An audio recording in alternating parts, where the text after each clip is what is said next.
Aujourd'hui, le ministère de la Santé et de l'Action sociale a consacré une journée pour la souveraineté pharmaceutique.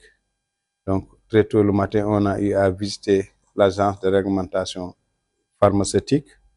où on s'est entretenu avec la direction, mais l'ensemble du personnel, sur les initiatives qui étaient en cours, mais également les perspectives que l'ARP doit aujourd'hui adresser pour le pays. Parce qu'il faut le dire, que si on veut aller vers la souveraineté pharmaceutique, il faut avoir ce qu'on appelle des organes de contrôle. Et l'agence de réglementation rentre dans le cadre de ces organes de contrôle parce qu'ils permettent de contrôler la qualité des médicaments, mais il permet aussi d'aider le pays à aller vers ce que l'on appelle la relance pharmaceutique pour la production locale, parce qu'il va permettre de pouvoir donner des garanties par rapport à la qualité et la sécurité des médicaments qui sont produits. D'autant plus que cette agence a été admise au niveau de maturité 3 par l'Organisation mondiale de la santé, qui veut dire que le pays est capable de contrôler des médicaments qui sont fabriqués au Sénégal et qui permettent de donner des garanties que ces médicaments puissent être vendus à travers le monde. Et après, on a eu à venir ici au niveau de la CNPNA, où il fallait regarder un peu les conditions de travail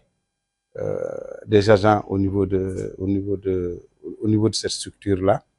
Et ce qui a marqué surtout mon attention, c'est un peu les conditions de stockage. On est vraiment dans l'étroitesse pour une ambition de souveraineté. Mais il y a un autre fait qui a marqué aussi mon attention, c'est les énormes créances qui sont dues à la CNPNA, qui ne permet pas de faire un certain nombre d'investissements.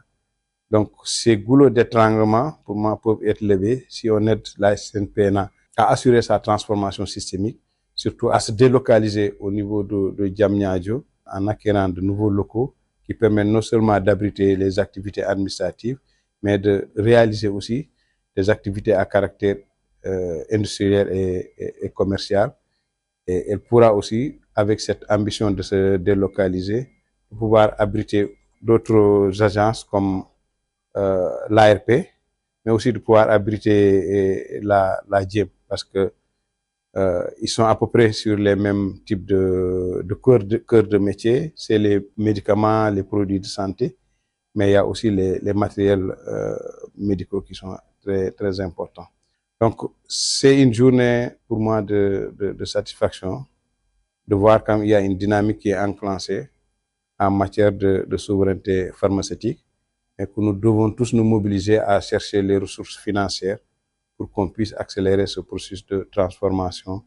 de toute la chaîne de l'économie tournée autour des médicaments et les autres produits de santé.